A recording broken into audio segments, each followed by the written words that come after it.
welcome. We haven't had you properly on the show before. We've done a couple of lives of you guys performing, but we haven't had you doing an interview. So welcome. Thank you for having me. It's great to be here. It's all awesome. I love the intro.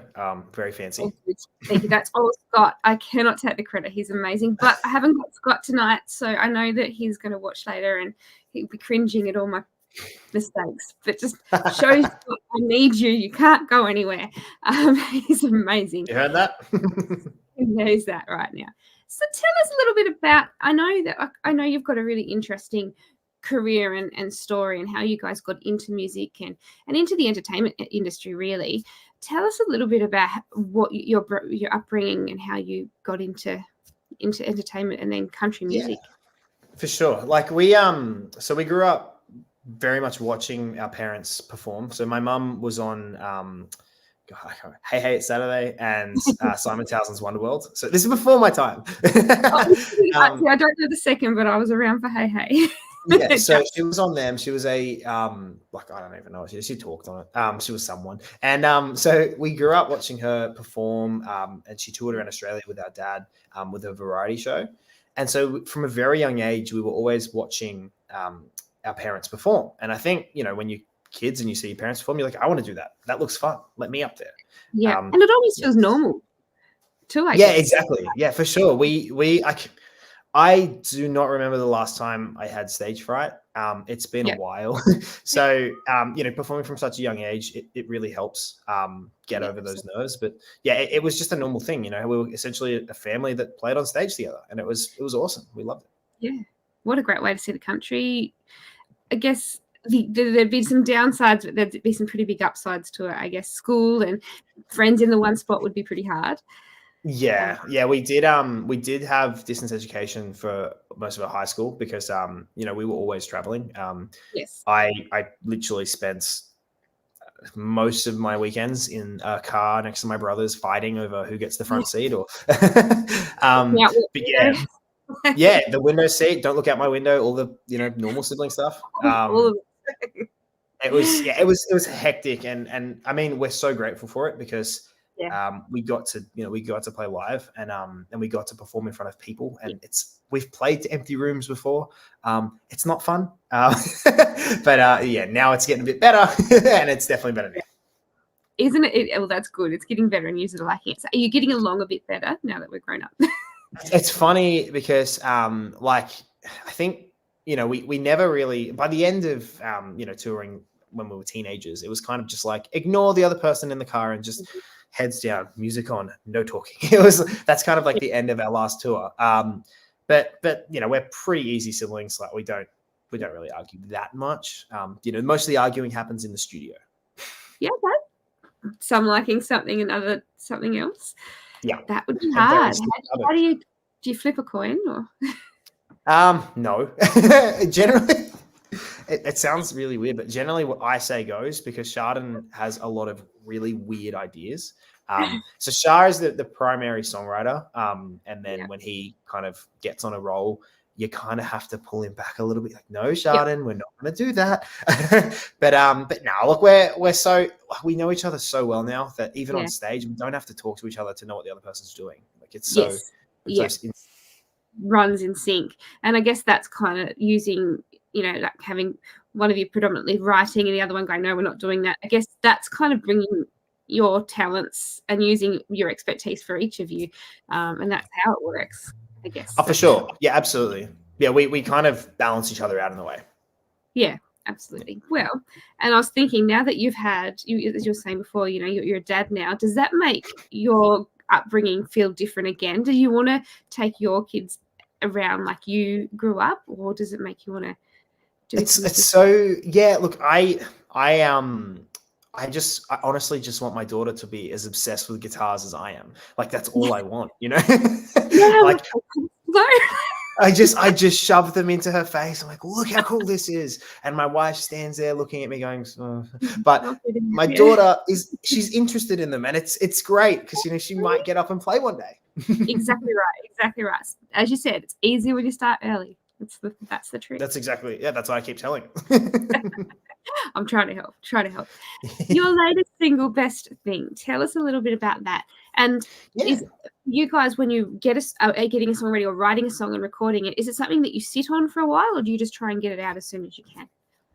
So it's really different. I mean, every artist is kind of different for everything. But our biggest thing at this stage is we kind of Chardon writes most of the songs that we've released on his own. And then he'll either send them to me by an absolutely terrible voice memo, or like he'll sing it to me. And then I'm more of a producer in the studio side of things. So I kind of put it all together. I record most of the instruments, if not all the instruments, actually. I will take credit for that. And he so he's much more the writer side of things, and I produce it. So it's very simple, the process of it. And as far as sitting on songs, we have, I'd like to say like 20 songs that we haven't released. So we do tend to sit on them. It's not so much of we don't think it's good enough. It's more of a just like, which one do we want the next one to be? What suits this time and this? Yeah. And that's a really big step with Best Thing, is that we were writing all these different songs and releasing all these different songs and really working on a lot of different studio stuff. And it was a good time to really just experiment, like really muck around with different genres and kind of, like really just throw everything into a pot and see what happens. And it was really cool. So we have all these songs that are sitting there that we kind of go, Best Thing is what embodies Mac and Shar the best at this stage. Like, it is really much we're a modern country like duo, and we like kind of that sound. And after releasing it, we kind of went, maybe the next step for us is an album. So we're gonna kind of tie in an album around the sound of what Best Thing is, and that's And that's the thing too, isn't it? It's you're trying to tie it in so it doesn't sound messy and like you're going here and there with all the songs. But I kind of also like that we are a bit braver to do that now, because it used to be, your country, you can't step out of this sound. Now we can experiment, and people are actually quite happy to hear the different sides of what you're enjoying and writing. 100%. It's a little bit more. Yeah, I think if I would say, because we were in a band, Brothers 3, for 12, 13, like I dare say 14 years. Like, it was a long time to be a band. And, we were touring Australia, we were playing songs, and there was always this level of expectation of what we're going to sing. We were always compared to like the Bee Gees and Simon and Garfunkel and the Everly Brothers. We always had that kind of expectation that we had to sing those kinds of songs. And there's nothing wrong with that. Like, we grew up with that kind of music. So harmony is very important to us. But I think now that we're just a duo and Mac and Shar is kind of taking a new direction, it's really fun to just go, let's try something. And people are warming up to that. People are really going, that works. 100%. And it's probably bringing in new people too that have not heard you, or may not know, sort of recognize your old sound to your current sound. And as we grow, as I always say, it's our diary. Music is our diary, and as you grow, the music changes as the industry changes and as technology changes as well. Absolutely, and it's social media just explodes everything, doesn't it? Like, you have such a massive reach these days. So and then other times you're like, what happened to that? It just got lost. That's exactly. It's lost in the horde. One or the other. How are you? And as you were saying before, it was the three of you, and we were talking before you went live in 2016 when you did, it was X Factor, wasn't it? X Factor Australia, yeah. My brain, I had to think then. You guys did take off really quickly on that show.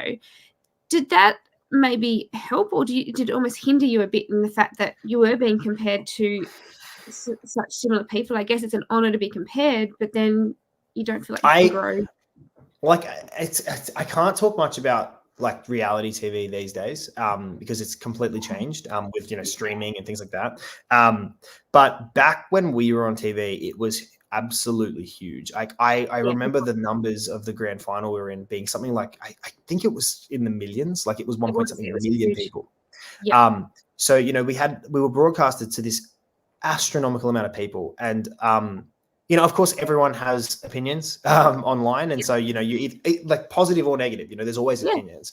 And so we developed pretty thick skin pretty quickly. But the funny thing is, I can't really say there was an actual negative about it. I mean, yes, we didn't get to choose the songs. And yes, you don't get to kind of control how the public sees you. That's right. But going on to that show, you would have known that. Like, it wasn't like you went, they didn't tell you. We were in the dark. because like Wow. we'd never so Now they fun fact, we auditioned for X Factor whilst never watching X Factor. We'd never okay, seen so an you have episode no of X. idea. Yeah. Yeah, like it was like I remember Right. so when we made it through, they had their first auditions, and then they had the next round was called boot camp, and then it was called home Yeah, visits, where you yeah. would go to the judge's home or something. Anyway, so Oh, that's right. They used so to do that. yeah, it was mental. Like it was like 4 months of filming. Like 6 Yeah, months of yeah. filming. Sorry. Yeah, it was mental. And then you can But tell people. yeah, but I remember them saying, "Oh, you've made it through the boot camp," and the first thing that went through my head was, "Oh my god, I have to exercise." Like thinking it was going to be a physical boot camp. Like, why did I want to Like, come on this show? I thought this was like a music quest. Now we're like jumping onto like doing monkey bars, and it was the worst. No, it was great. So, Like, I like it. At least you were prepared. I was so glad when we rocked up and there was no like military boot camp. It was great. Yeah, that's good. But you passed it and you got through. Did you change how you guys viewed music at the time and what you were going to be doing as artists at the time? It didn't like it was one of those things that we got kind of given songs, like as most people have Yeah. suspected, you know, artists don't choose their own songs. They have very little to do with that. And I remember we sung a One Direction song, and you know, Yes, we I wouldn't remember ever that. sing a One Direction song. And I mean, you can see if you look at this video still on YouTube, if you look up Brothers 3 One Direction, like there's videos of us like noticeably uncomfortable while singing, you know, a boy band song. But I think it pushed us in ways that we never expected to be pushed. And one of the biggest things it did was it pulled out like we had to sing without our guitars in front of us. Yeah. And for us, that was really hard because we'd always had instruments in front of us, and we'd always kind of relied on our instruments as I wouldn't say relied as a cover, but it's just comfort, you know. And then you just pull that away and stick a microphone in someone's hands, and you stand there like, hey, I don't know what I'm doing. Yeah. What do you do? I've never done this. Yeah. Yeah. That's good. I guess it's a challenge, and it's something that, if it ever happens again or you need to do something differently, you've got a bit of an idea of what you might do when you're absolutely in those positions.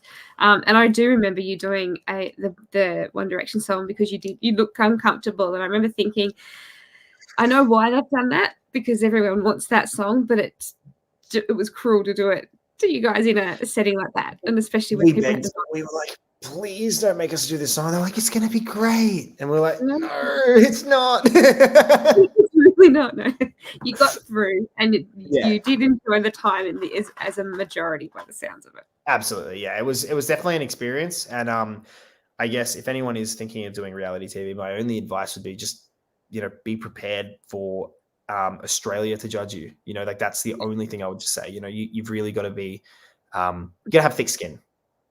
Yeah, absolutely. And I think in this industry, you do have to have that.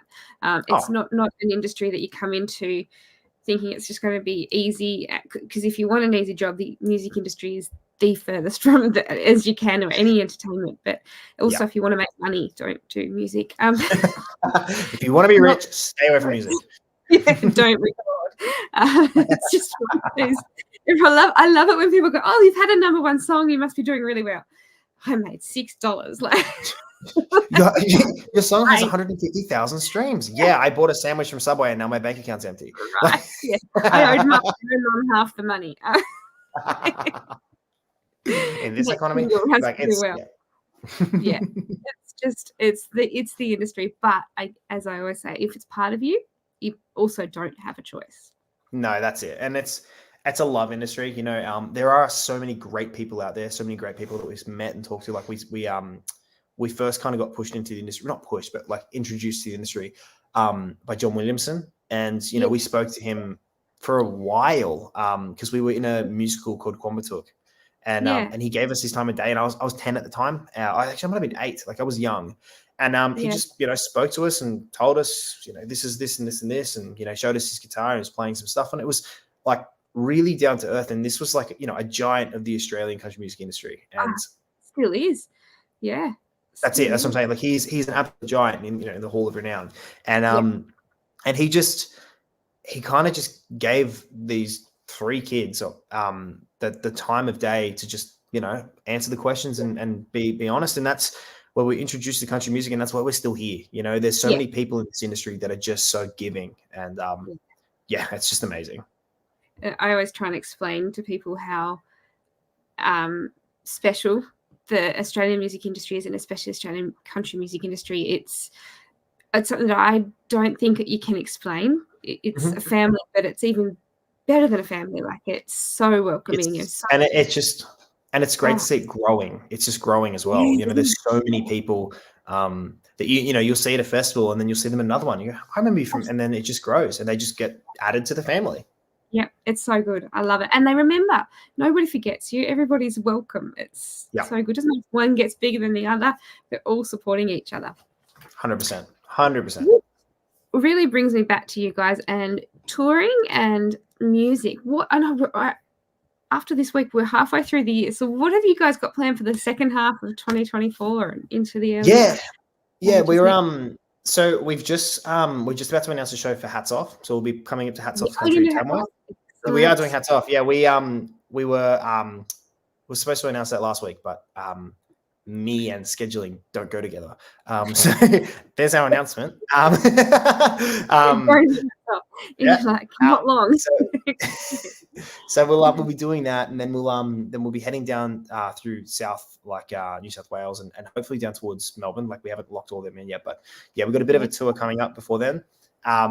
Biggest thing, as I mentioned earlier, is going to be for us. We're going to put an album together. Our first Mac and Shar album. It's going to be a big one for us because we've released a few singles, quite a few now. Best thing being the latest, of course.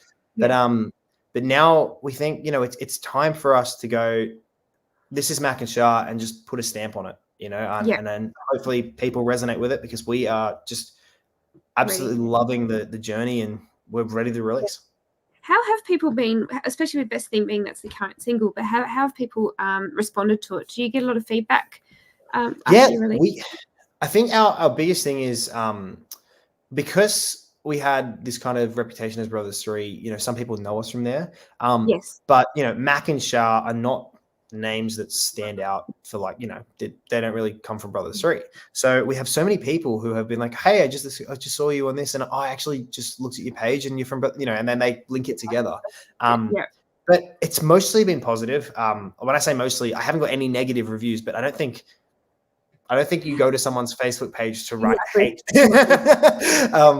But we've had a lot of people say they love the song, and I think that's another thing that's really pushed us to go, let's do an album, because we have had such positive reviews to it, and it's done really well with streaming and radio and things like that, and it got in the charts, and so we must be doing something right. There's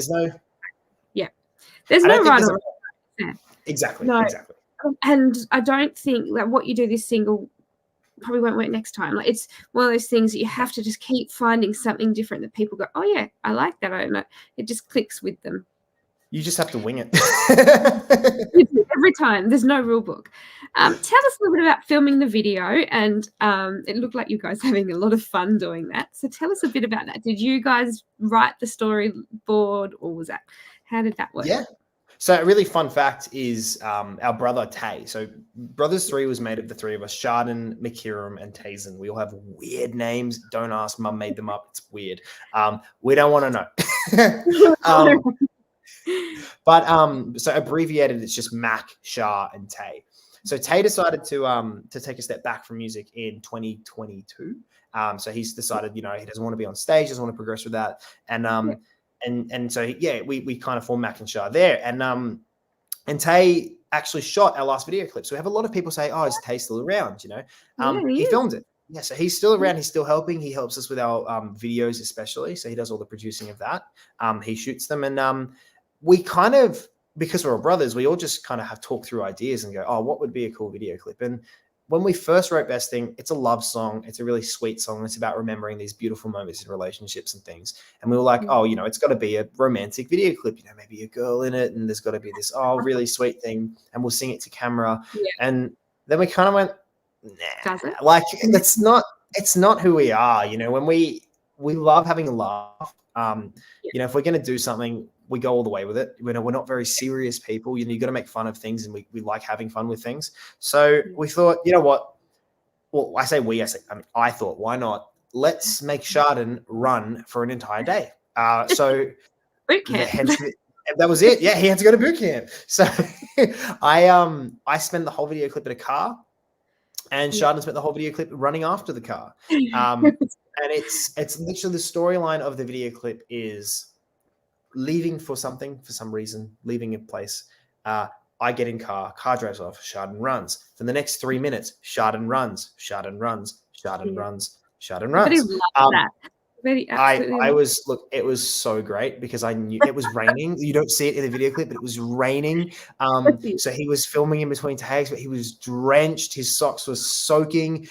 He got on a motorbike and rode like this dirty old motorbike from a farm. It was just, everything was just terrible, dirty, horrible. And I'm sitting in the back of the car, just, having a drink, have a little snooze. It was great. It was awesome. And You're doing a good job out there. Yeah. yeah, to be honest, I didn't even acknowledge him. I was living the dream. He was running. I was warm and safe. So it was a fantastic video to shoot for me. But if Chardon was in this seat now, I think he'd have some other things to say. Probably less savory things about it. Maybe not doing that one next time. No, you need to be careful. Time it'll be you gets the raw end of the deal. To be honest, Chardon loves a good complaint, so you could probably ask him and he'd be like, "Oh," so yeah. Oh dear, you're gonna get a message later, right? Yeah. I'm probably getting one now. I've just turned him on silent. That's right. We have a few people popping in, and I'm sorry, guys, because Scott's not doing the comments, so I'm a bit slack, and it's hard for me to do both. Jonathan has jumped in, and he said to say hi. Jonathan's watching from the UK. Oh, Ryan has popped in and said to say hello. Judy, I haven't spoken to you in ages. I hope you're well. Thank you for jumping in. And Patrick has jumped in as well. Is it coming up on the screen? Oh, look at that. It worked. Hi, Patrick. Tell us in the comments what you think of the new single, and maybe even places that you'd like to see these guys tour. Maybe have you guys got any places that are like from whether it be your music or when you were growing up on the road, anywhere that you really love getting back to every time you go on the road? Newcastle's always great. We always head over to Newey, up to Port Macquarie, kind of around there. I think we actually are going back to Port Macquarie. We played there earlier this year and they want us back. So, basically, so we've got, I think we're going down to Albury and Wagga. Then we'll be up to Sydney. We did a 32-date tour, where we played everywhere from Geelong and even South Australia all the way up to, I think we went as far as Bundaberg. So it was a long tour, but I'd love to get back up to Queensland, North Queensland. It was awesome. It's so cold. It's so cold. It was so cold in Mudgee, and I need to leave while it's winter. What's your normal? What was today? I think look, I can't tell you, but it felt like it was 10 at max. And nighttime is a minus something. It's just abysmal. I hate winter. I'm not a winter person. That's why I'm in this big coat. Yeah. I'm in Tassie, but I think you guys get it colder than us a lot of the time. I know Canberra was -5 yesterday or something. I love Tassie. I absolutely love Tassie. It's the best. It's so nice. Yeah. I want to come down. We keep it a secret. Yeah, keep it safe from the rest of us Australians. We are very lucky. You guys will have to get back down here because we love music down here. It's just it's a hard one because you got to cross that water and it's expensive. And so people do go, oh, we need to sell our tickets before we really commit to this so that people are going to turn up. Well, you've got the Wolf Brothers. They are probably the best of the best. So, I mean, you can brag about that. Thank you. We've got a fair few. We're doing all right. Yeah. Keep them going. We just produce a new one every now and again to head out in the world. Just keep us in there. Just let them go. Let them into the wild. Yeah. I tell you what, though, every time we go away with music, you come back. It's you can't. It's so good. We're so yeah. No, it's always I'm home. Yeah, it smells different. It feels different. There's just something about it. I'll give you that. Yeah, definitely. So you guys, I know that we've been talking for a long time. So thank you. You guys, as you said, you're getting a new album coming out. As in, are you guys going to do things like pre-saves, pre-orders, all that kind of thing for people? We'll probably do pre-sales for the album 100%. When it's kind of getting it's very much in the works at the moment. We aren't 100%. We don't even know what it's going to be called. But it's going to be we really want to when we put an album together, we want it to be an album. We don't want it Yeah. to be 10 tracks and kind of slapped together. We want it to be maybe 12 to 16 tracks and have a really strong sound and really recognizable. So it's one thing to have all the songs sitting there waiting, but it's another thing to go, that's the one that we want on this album, and this is the next one. Right. So it's hard we definitely, it's really hard. Yeah. It's really hard. And being in a duo that we kind of tend to share the lead vocal a little bit, makes it even harder because, if one single goes to radio, so best thing I sing the lead vocal in it, that's my voice. Yeah. And Shardy does the harmonies. But then if the next single, Sharden sings the lead vocal and I'm doing the harmonies, people go, that's not Mac and Shar. Yeah, it sounds like a different act. Yeah. So it's really important about us marrying the songs together. So it's a big production process for us to go, they sound the same, they sound like they're made from the same group. Absolutely. Yeah. So you do need to have a good blend of it. How do you sort of go with that? Is it just my voice sounds better with this sort of key, or how do you it's just that there's no other sort of thing around?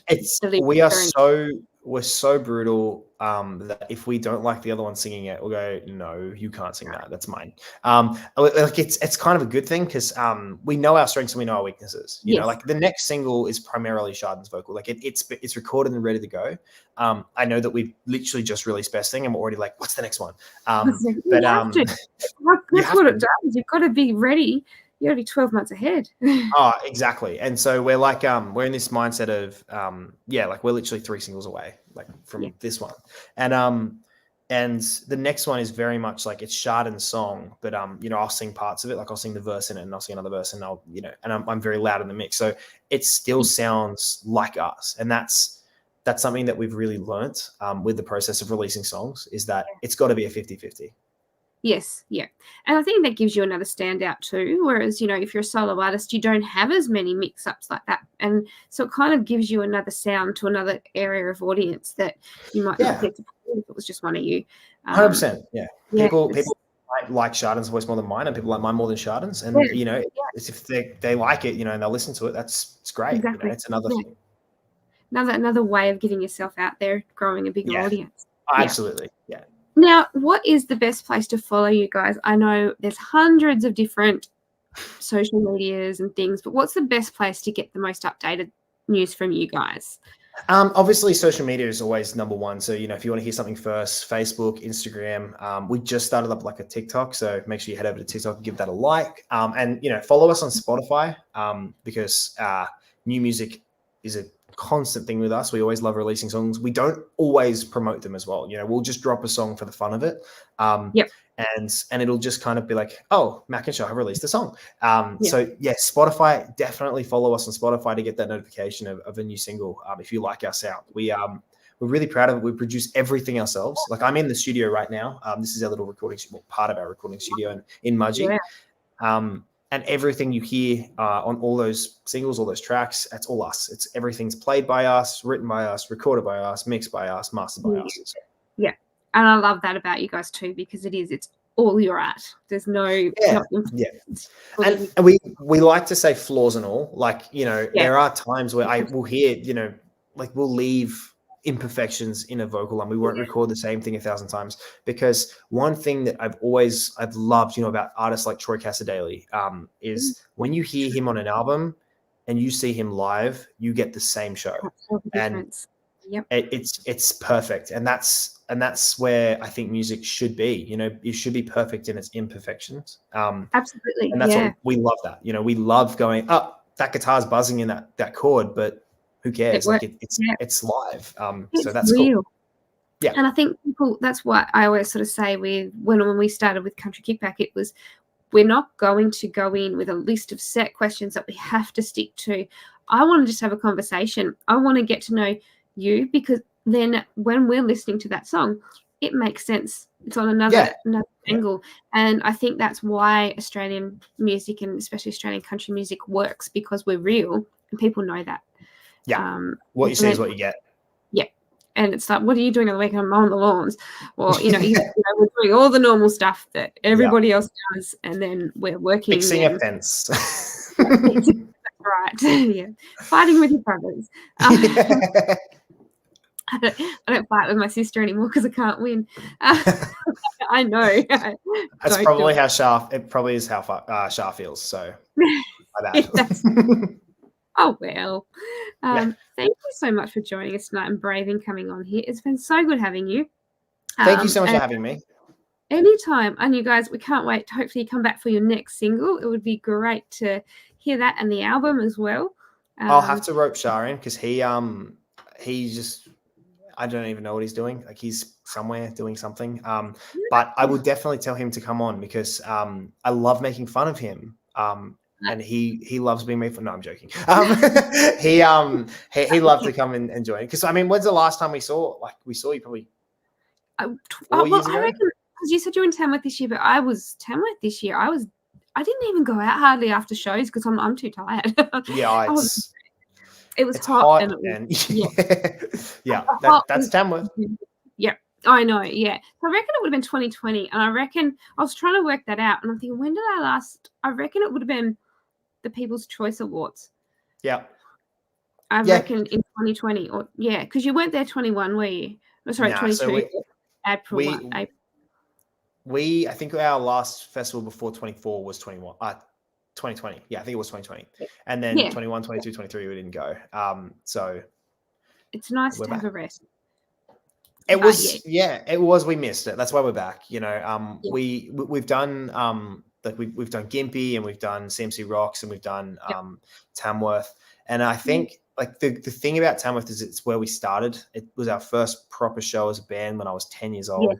And it was just, you know, it's that memory and it's almost like that nostalgia of it. And it's still, you know, when you drive into town and we love it.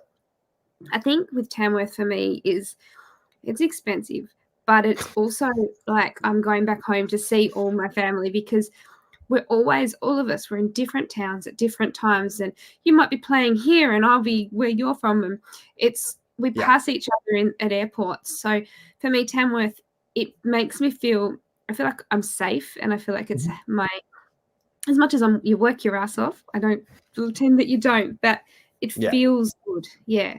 100%. Yeah, that's exactly it. It's that big family gathering with, you know, the annoying drunk uncle and that's it. It's just a big family. Yeah. That's right. And the end of it, not being able to work for another week because you're so exhausted. But then after that week, then you get the blues. You're just like, oh, I don't get to see them for another month. Yeah. Another year. Yeah, exactly. So we do it to ourselves, but it is worth it. We're definitely going back in 25. So yeah, 100%. Me too. I'll find a way. Yeah. Thank you so much for joining us. It's been absolutely great having you on. Tell Shar we look forward to seeing him next time as well. I'll actually tell him about the chat this time. That might help. Small things. He should be able to read your mind. I know, right? He's my brother.